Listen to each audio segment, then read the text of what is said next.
سے لے کر ادنا طبقے تک علمی ذوق پھیلا ہوا تھا۔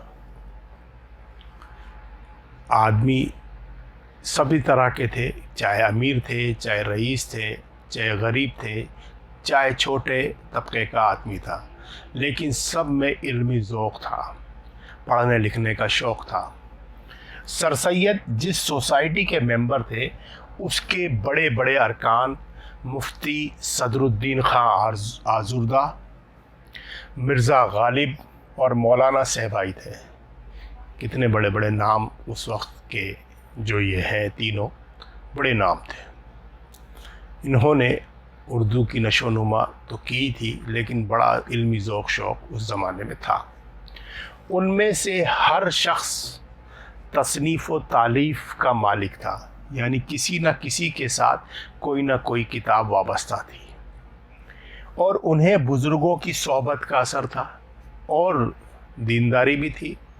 ان کو بزرگوں کی صحبت بھی ملی ہوئی تھی کہ سر سید نے ابتدا ہی میں جو مشغلہ علمی اختیار کیا وہ تصنیف و تالیف کا مشغلہ تھا، یعنی پڑھنے لکھنے کا اور کتابیں لکھنے کا، مضمون لکھنے کا، شاعری کرنے کا، اس طرح کا مشغلہ، یہ اس طرح کا شوق ان کا بنا۔ آئیے آگے بڑھتے ہیں، آگے کیا ہمیں اور معلومات ملتی ہے، معلومات فراہم ہوتی ہے، چلتے ہیں۔ اول وہ رواج عام کے اقتضاء سے شاعری کے میدان میں، مطلب جو زمانے کا دستور تھا اس حساب سے انہوں نے شاعری کے میدان میں قدم رکھا۔ آہی تخلص کیا، سر سید کا تخلص آہی تھا۔ یہ بہت کم لوگ جانتے ہیں کہ سر سید نے شاعری بھی کی تھی اور آہی تخلص اختیار کیا تھا، اور اردو میں ایک چھوٹی سی مثنوی لکھی تھی جس کا ایک مصرع ان کی زبانی سنا ہوا مجھے یاد ہے۔ شبلی کہہ رہے ہیں، نام میرا تھا کام ان کا تھا، یہ سر سید کا مصرع ہے۔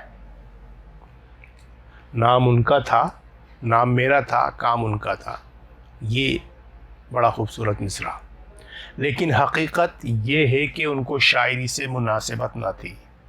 لیکن سچائی یہ ہے کہ سر سید شاعری کے لیے بنے ہی نہیں تھے، ان کو اس سے مناسبت بھی نہیں تھی، اس لیے وہ بہت جلد اس کوچے سے نکل آئے، اس لیے بہت جلدی اس گلی سے، اس راستے کو چھوڑ کر کے آگے بڑھ گئے اور نثر کی طرف توجہ کی، اور نثر یعنی پروس جسے گدے بھاگ کہتے ہیں آپ، اس گدے کی طرف توجہ کی۔ چونکہ حقائق اور واقعات کی طرف ابتدا سے ہی میلان تھا، رجحان جو تھا آپ کی طبیعت جو تھی وہ حقائق یعنی حقیقت پسندی کی طرف تھی، اور واقعات جو ہوتے تھے ان کو سمجھتے تھے، ان کو باریکی سے غور و فکر کرتے تھے اس پر، تو یہ میلان، یہ طبیعت ان کی تھی۔ اس لیے دلی کی عمارتوں اور یادگاروں کی تحقیقات شروع کی۔ اس لیے انہوں نے سب سے پہلے کیا کام کیا، دلی کی تاریخی عمارتوں کو جاننا، پہچاننا شروع کیا اور ان کی تحقیقات شروع کی، اور نہایت محنت و کوشش سے اس کام کو انجام دے کر 1847 عیسوی میں ایک مبسوط کتاب لکھی جو آثار الصنادید کے نام سے مشہور ہے۔ یہ آثار الصنادید جو ان کی پہلی کتاب ہے سر سید احمد خاں کی، یہ بڑی محنت اور کاوشوں کے ساتھ سامنے آئی۔ اس وقت اگرچہ سر سید کے سامنے اردو نثر کے بعض عمدہ نمونے موجود تھے، سر سید کے سامنے اس زمانے میں بہت عمدہ نمونے موجود تھے، خصوصاً میر امن کی چہار درویش جو 1802 عیسوی میں تالیف ہوئی تھی، یعنی باغ و بہار جو تھی، جس کو باغ و بہار کے نام سے اردو ادب میں جانتے اور پہچانتے ہیں، اس میں قصہ چار درویش لکھا ہوا ہے، وہ نظر کے سامنے تھی، اور جس کی سادگی اور صفائی اور واقع ترازی آج بھی موجودہ تصنیفات کی برابری کا دعویٰ کر سکتی ہے۔ آج کی کتابوں کے برابری کا دعویٰ بھی باغ و بہار کر سکتی ہے۔ اس کے ساتھ مضمون جو اختیار کیا گیا تھا، یعنی عمارت اور آثار کی تاریخ، وہ تکلف اور آور سے ابا کرتا تھا، یعنی الگ کرتا ہے اس کو، تاریخ کا جو حوالے ہیں اور تاریخ سازی جو سر سید احمد خان نے کی وہ الگ بات تھی. تاہم آثار السنادید میں اکثر بے دل اور ظہوری کا رنگ نظر آتا ہے. یہ دو بڑے شاعر تھے, ان کا رنگ جو ہے اس میں نظر آتا ہے. اس کی وجہ یہ تھی کہ سر سید کی رات دن کی صحبت مولانا امام بخش صاحبائی سے رہتی تھی, اور مولانا موصوف بے دل کے ایسے دل دادا تھے کہ ان کا کلمہ پڑھتے تھے اور جو کچھ لکھتے اسی طرز میں لکھتے تھے. امام بخش صاحبائی سے بہت زیادہ لگاؤ تھا, محبت تھی, اور وہ جو تھے امام بخش صاحبائی صاحب تھے وہ بے دل صاحب کے بہت زیادہ پسندیدہ انسان تھے, اور وہ ان پر بہت زیادہ اثر تھا, تو وہ انہی کے انداز میں انہوں نے لکھا ہے. سر سید نے مجھ سے خود بیان کیا کہ آثار السنادید کے بعض مقامات بالکل امام بخش صاحبائی کے لکھے ہوئے ہیں, جو انہوں نے میری طرف سے اور میرے نام سے لکھ دیے تھے.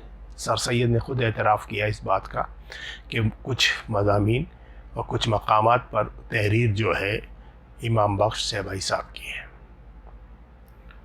آثار السنادید جس زمانے میں نکلی, یعنی لکھی گئی, طبع ہوئی, جسے آپ پرکاشت ہونا کہتے ہیں, شائع ہوئی, اس کے تھوڑے ہی دنوں کے بعد تقریباً 1850 عیسوی میں دلی کے مشہور شاعر مرزا غالب نے اردو کی طرف توجہ کی.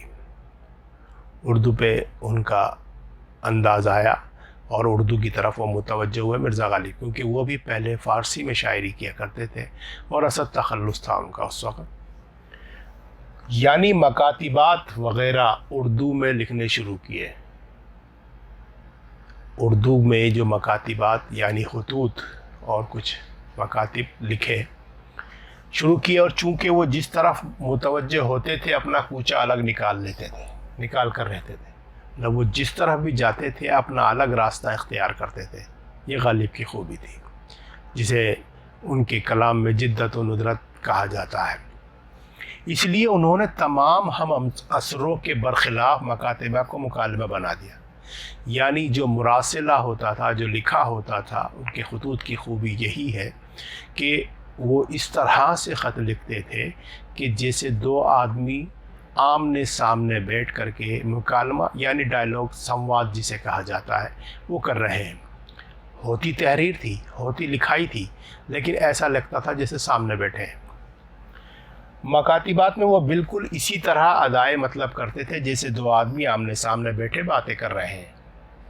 اس کے ساتھ بہت سے خطوط میں انسانی جذبات, مثلا رنج و غم, مسرت و خوشی, حسرت و بے کسی کو نہایت خوبی سے ادا کیا ہے.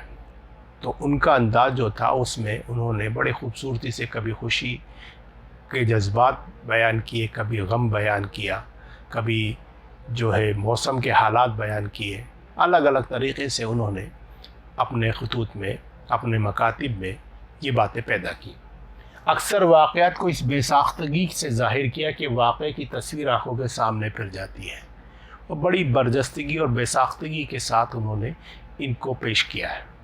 اس لحاظ سے یہ کہنا بیجا نہیں کہ اردو انشا پردازی کا آج کا جو انداز ہے اور جس کے مجدد اور امام سر سید مرحوم تھے, اسی طرح سے سر سید نے جو غالب کا انداز اپنایا تو وہ سب سے الگ انداز تھا, اور اس کے وہ موجد بھی تھے, یعنی انہوں نے ہی اس کو ایجاد کیا تھا, اور اس کے امام بھی وہی یعنی سر سید احمد خان مرحوم تھے. اس کا سنگ بنیاد دراصل مرزا غالب نے رکھا تھا. جو عمارت سر سید مرحوم نے بنائی تھی اس کا سنگ بنیاد یعنی نیو کا پتھر, پہلا پتھر, وہ مرزا غالب کے ذریعے رکھا گیا تھا. سر سید کو مرزا غالب سے جو تعلق تھا وہ ظاہر ہے, اس لیے کچھ شبہ نہیں ہو سکتا کہ سر سید ضرور مرزا کی طرز سے مستفید ہوئے. جو سر سید کا انداز بیان ہے وہ مرزا غالب سے بہت زیادہ متاثر لگتا ہے, اور اس سے وہ مستفید بھی ہوئے ہیں, انہوں نے اس سے فائدہ بھی اٹھایا ہے. اسی زمانے میں ہندوستان کے ہر حصے میں کثرت سے اردو اخبارات جاری ہو گئے۔ جب سر سید موجود تھے اس زمانے میں اردو کے اخبارات کا سلسلہ شروع ہوا اور اردو اخبارات نکلنا، چھاپنا شروع کر دیا گیا تھا، اور اردو انشا پردازی کو روز بروز ترقی ہوتی گئی۔ اردو کی جو ترقی ہوئی ہے وہ سر سید کے زمانے میں ہوئی۔ اخبارات کو ہر قسم کے اخلاقی، تمدنی، ملکی، مذہبی، تاریخی مسائل سے کام پڑتا تھا۔ اخبارات میں سب مضامین اس طرح کے ہوتے تھے، ملکی بھی ہوتے تھے، تمدنی بھی ہوتے تھے، تہذیبی بھی ہوتے تھے، اخلاقی بھی ہوتے تھے، سیاسی بھی ہوتے تھے، اور تاریخی بھی ہوتے تھے۔ اسی لیے ہر قسم کے مضامین لکھے گئے، تاہم انشا پردازی کا کوئی خاص اسٹائل متعین نہیں ہوتا تھا۔ یہ انشا پردازی کا ایک خاص اسٹائل متعین نہیں تھا، طے نہیں تھا، جو جس طرح سے چاہتا تھا صاف ستھرے انداز میں لکھ دیا کرتا تھا۔ اس کے علاوہ جو کچھ تھا ابتدائی حالت میں تھا، اب وہ شروعات کی حالت تھی، یعنی اس کے انشا پردازی کے یا مضمون نگاری کے بچپن کا زمانہ تھا۔ 1287 ہجری 1287 ہجری میں، جس کو آج کم و بیش 27 برس ہوئے، سر سید نے قوم کی حالت کی اصلاح کے لیے تہذیب الاخلاق کا پرچہ نکالا، یعنی انہوں نے بھی ایک اخبار نکالا جس کا نام تہذیب الاخلاق تھا، اور اردو انشا پردازی کو اس رتبے پر پہنچا دیا جس کے آگے اب ایک قدم بھی بڑھنا ممکن نہیں۔ انہوں نے اردو انشا پردازی کو اس طرح سے نوازا کہ اب اس کے بغیر ایک قدم بھی آگے نہیں بڑھ سکتے۔ سر سید نے اردو میں جو باتیں پیدا کی اس کو وہ مختصراً تہذیب الاخلاق میں خود ایک مقام پر لکھتے ہیں۔ ان کی عبارت ہے، جو انہوں نے کہا ہے وہ خود بھی لکھتے ہیں، اسی عبارت کو ہم بھی دیکھتے ہیں۔ جہاں تک ہم سے ہو سکا ہم نے اردو زبان کے علم و ادب کی ترقی میں اپنے ان ناچیز پرچوں کے ذریعے سے کوشش کی۔ مضمون کے ادا کا ایک سیدھا اور صاف طریقہ اختیار کیا، مطلب مضمون لکھنے کا بالکل سیدھا سادہ اچھا سا طریقہ اختیار کر لیا۔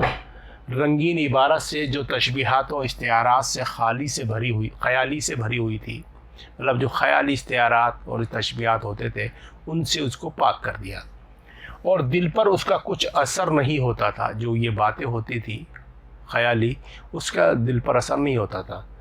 پرہیز کیا، اس سے ہم نے پرہیز کیا، اس سے بچ کر کے کام کیا۔ اس میں کوشش کی کہ جو کچھ لطف ہو، مطلب جو بھی لکھا جائے اور اس میں مزہ ہو، اس میں لوگوں کو خوشی حاصل ہو، مضمون کے ادا میں ہو۔ جو مضمون کی ادا ہے، وہ مضمون کس طرح سے ادا کیا جا رہا ہے، کس طرح سے بتایا جا رہا ہے، اس پہ ہو۔ جو اپنے دل میں ہو وہی دوسرے کے دل میں پڑے۔ جو اپنے دل پہ پڑ رہا ہے اس کا اثر، وہی دوسرے کے دل پر بھی اس کا اثر ہو، تاکہ دل سے نکلے اور دل میں بیٹھے، تاکہ جو بات ہم کہنا چاہتے ہیں وہ دل سے نکلے اور دل میں بیٹھ جائے، یعنی دل پر اس کا اثر بہت گہرا ہو۔ اس آرٹیکل میں سر سید نے انشا پردازی کے اور بہت سے اصول بتائے۔ انہوں نے یہ آرٹیکل جو لکھا اس میں بھی اور بھی بہت سے اصول انہوں نے بتائے، جن کو اس موقع پر اختصار کی وجہ سے قلم انداز کرتے ہیں، مطلب اسے چھوڑتے ہیں، قلم سے دور کرتے ہیں۔ آئیے آگے بڑھتے ہیں۔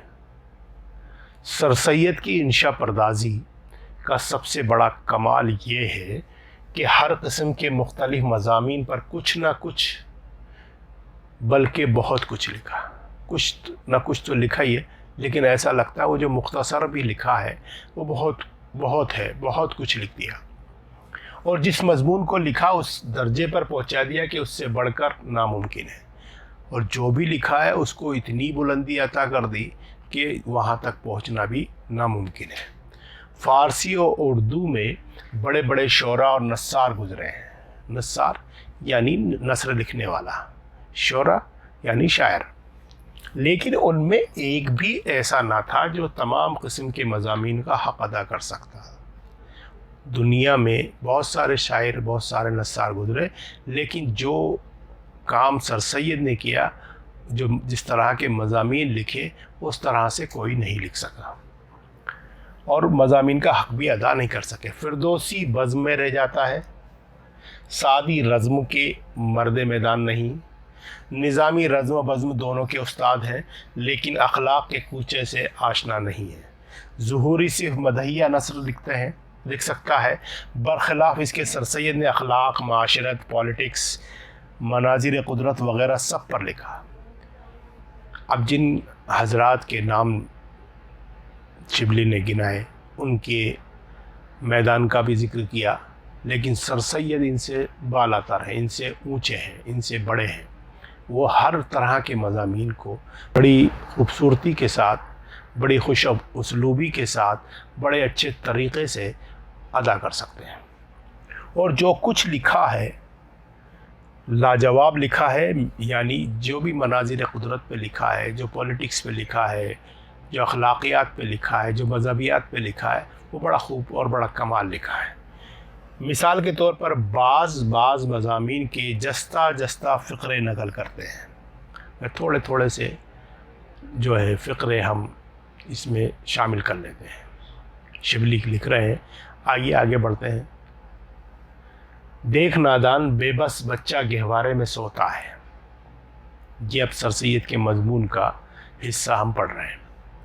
اس کی ماں مصیبت زدہ ماں اپنے دھندے میں لگی ہوئی ہے، مطلب جو گھر کا کام کاج ہے اس کو کر رہی ہے، اور اس کے گہوارے کی ڈوری بھی ہلاتی جاتی ہے، ہاتھ کام میں اور دل بچے میں، اور زبان سے اس کو یوں لوری دیتی ہے، سو رہے میرے بچے، سو رہے اے اپنے باپ کی مورت، اور میرے دل کی ٹھنڈک، سو رہے اے میرے دل کی کوپل، سو رہے، تجھ پر کبھی خزاں نہ آئے، تیری ٹہنی میں کبھی کوئی خار نہ پھوٹے، کوئی کٹھن گھڑی تجھ کو نہ آئے، سو رہے میرے بچے، سو رہے میری آنکھوں کے نور اور میرے دل کے سرور، میرے بچے سو رہے، تیرا مکھڑا چاند سے بھی زیادہ روشن ہوگا، تیری خصلت تیرے باپ سے بھی اچھی ہوگی، تیری شہرت، تیری لیاقت، تیری محبت جو تو ہم سے کرے گا ہمارے دل کو تسلی دے گی، سو رہے میرے بچے، سو رہے میرے بالے، سو رہے۔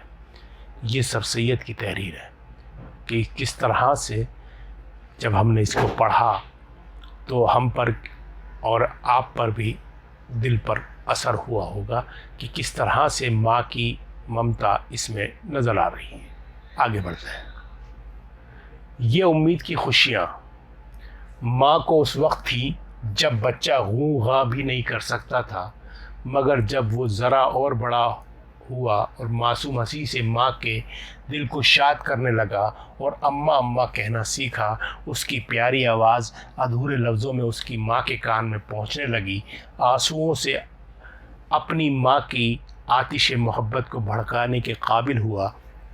پھر مکتب سے اس کو سروکار پڑا، رات کو ماں کے سامنے دن کا پڑھا ہوا سبق غمزدہ دل سے سنانے لگا، اور جب کہ وہ تاروں کی چھاؤں میں اٹھ کر منہ ہاتھ دھو کر اپنے ماں باپ کے ساتھ صبح کی نماز میں کھڑا ہونے لگا اور اپنے بے گناہ دل، بے گناہ زبان سے، بے ریا خیال سے خدا کا نام پکارنے لگا، تو امید کی خوشیاں اور کس قدر زیادہ ہو گئی۔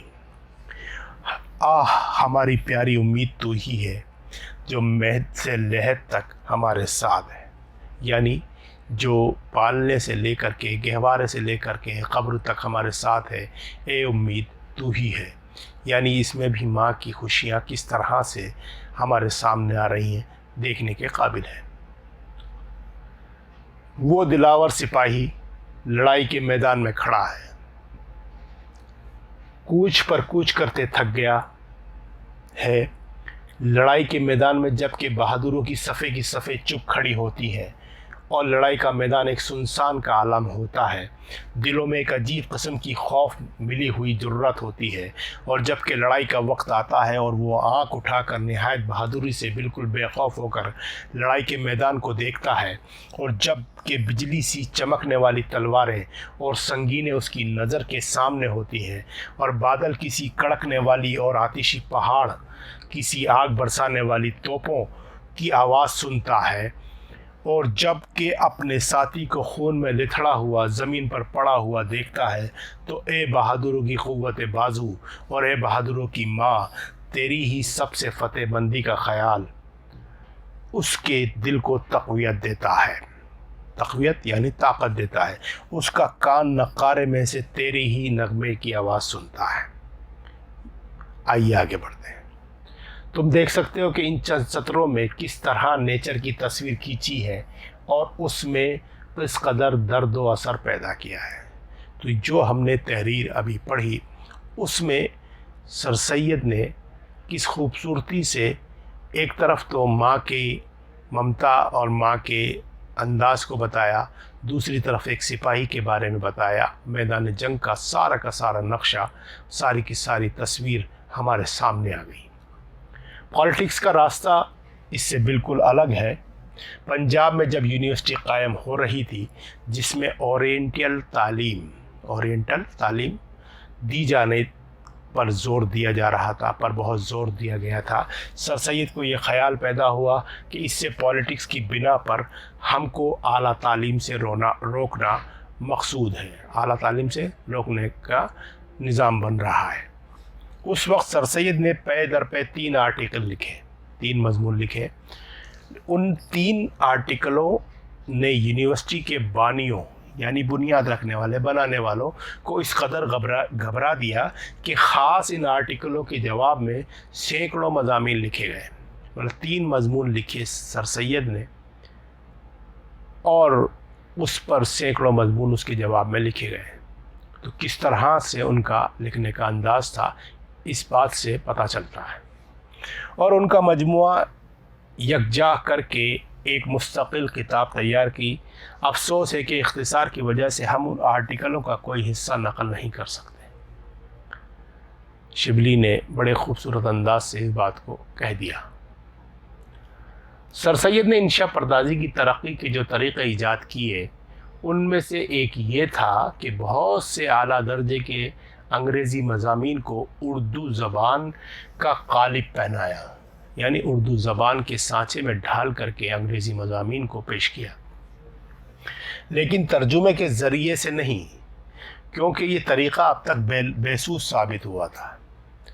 ترجمہ ہی نہیں کیا اور یہ طریقہ کوئی فائدہ نہیں ہو رہا تھا اس سے، بلکہ اس طرح کے انگریزی کے خیالات اردو میں اردو کی خصوصیات کے ساتھ ادا کیے۔ انہوں نے ترجمہ نہیں کیا، اس کو پڑھا اور اسی طرح کے مضمون کو اردو میں ہی پیش کیا، اسی طرح کے جو خیالات تھے اس کو اردو میں پیش کیا۔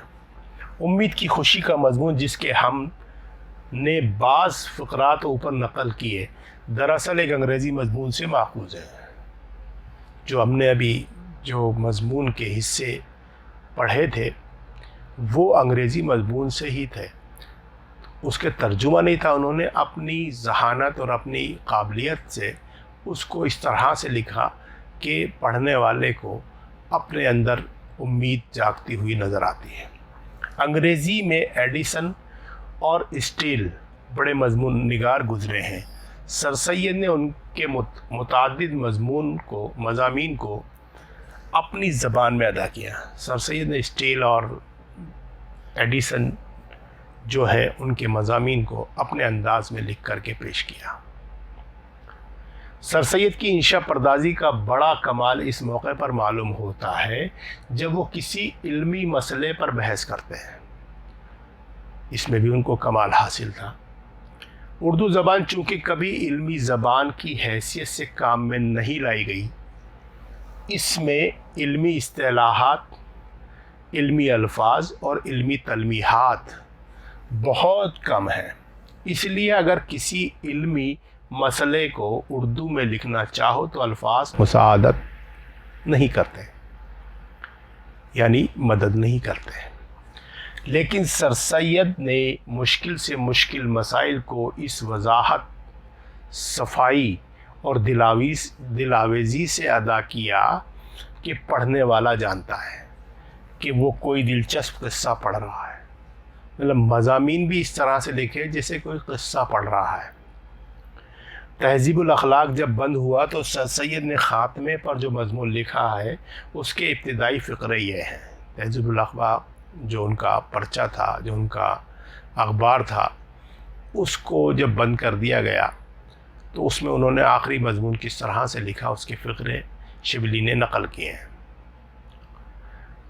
سوتوں کو جھنجھوڑتے ہیں کہ جاگ اٹھیں، سونے والوں کو جھنجھوڑ کے اٹھاتے ہیں، اگر اٹھ کھڑے ہوئے تو مطلب پورا ہو گیا، اور اگر نیند میں اٹھانے سے کچھ بڑبڑائے، کچھ جھنجھلائے، ادھر ہاتھ جھٹک دیا ادھر پیر پٹک دیا اور اینڈے پڑے سوتے رہے تو بھی توقع ہوئی کہ تھوڑی دیر بعد جاگ اٹھیں گے۔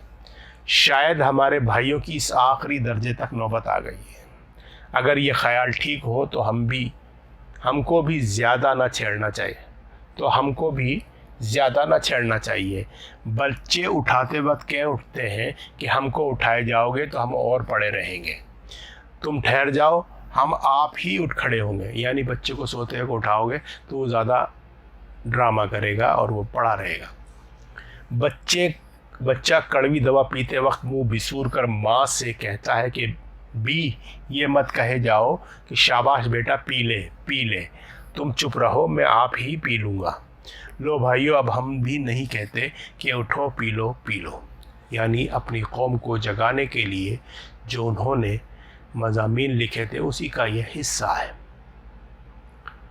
حقیقت یہ ہے کہ سر سید نے اردو انشا پردازی پر جو اثر ڈالا اس کی تفصیل کے لیے 2-4 صفحے کافی نہیں ہو سکتے۔ یہ کام در حقیقت مولانا حالی کا ہے، وہ لکھیں گے اور خوب لکھیں گے، بلکہ یہ کہنا چاہیے کہ لکھ چکے ہیں۔ مولانا حالی سر سید کے دوست تھے، انہوں نے بھی سر سید پر ایک کتاب لکھی جسے حیات جاوید کے نام سے اردو ادب میں جانا جاتا ہے۔ مطلب لکھیں گے اچھی طرح سے۔ میں کالج کی طرف سے مجبور کیا گیا تھا کہ اس وقت جب کہ تمام ملک میں سر سید کا آوازۂ ماتم گونج رہا تھا اور ہر شخص ان کے کارناموں کے سننے کا شائق ہے، کچھ نہ کچھ مختصر طور پر لکھنا چاہیے۔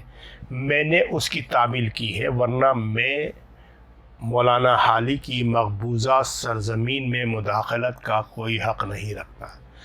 جو کام الطاف حسین حالی کر سکتے ہیں وہ میں نہیں کر سکتا، بس مجھے تو یہ حکم ملا تھا اور اس حکم کی تعمیل میں نے کی ہے۔ تو اس طرح سے یہ سبق ہمارا مکمل ہو گیا۔ سر سید مرحوم نے اردو لٹریچر پر جو احسانات کیے، جو انداز اپنایا، وہ قابل ذکر ہے۔ آئیے آگے بڑھتے ہیں اور اب الفاظ و معنی جو اس سبق میں خاص آئے ہیں ان کا ذکر کرتے ہیں، ان کو سمجھتے ہیں۔ ریفارمیشن یعنی اصلاح، لٹریچر ادب، وسعت پھیلاؤ یا تفصیل، جامعیت مکمل ہمہ جہتی یعنی پوری طرح سے اس کو جمع کر دیا جاتا ہے۔ آثار نشانیاں باقیات، مدعیانہ دعویٰ کرتے ہوئے، فیض پذیری فیض قبول کرنا، اقتضاء یعنی تقاضا کے معنی میں اقتضاء کہلاتا ہے۔ مبسوط تفصیلی یا ضخیم، مطلب پوری مکمل کتاب جو آثار السنادید لکھی تھی وہ پوری ضخامت لیے یعنی موٹی۔ آورد لانا، یہ لفظ آمد کے متضاد کے طور پر استعمال ہوتا ہے، لکھتے ہوئے کسی چیز کو بناوٹ کے طور پر لانا آورد کہلاتا ہے۔ یہ زبردستی لکھانا، زبردستی کوئی لفظ لے کے آنا، وہ آورد ہوتا ہے۔ ایبا کرنا یعنی بچنا چھوڑ دینا۔ دلدادہ شوقین، مکاتبات خطوط مکاتب کی جمع۔ بے کسی مجبوری، مجدد نئے راستے دکھانے والا، تمدنی تہذیبی سماجی، مستفید فائدہ اٹھانا۔ آرٹیکل مضمون، قلم انداز کرنا یعنی چھوڑ دینا۔ اسٹائل انداز، طریقہ، طرز یا ڈھنگ۔ نثار، اگر ہم اسے تجدید ہٹا دیں گے اور اسے یوں ہی لکھیں گے نثار، تو یعنی قربان ہونے والا، نچھاور ہونے والا، نثار ہو جانے والا، اور اس پہ تجدید لگا دی گئی، نثار ہو گیا ہے، یعنی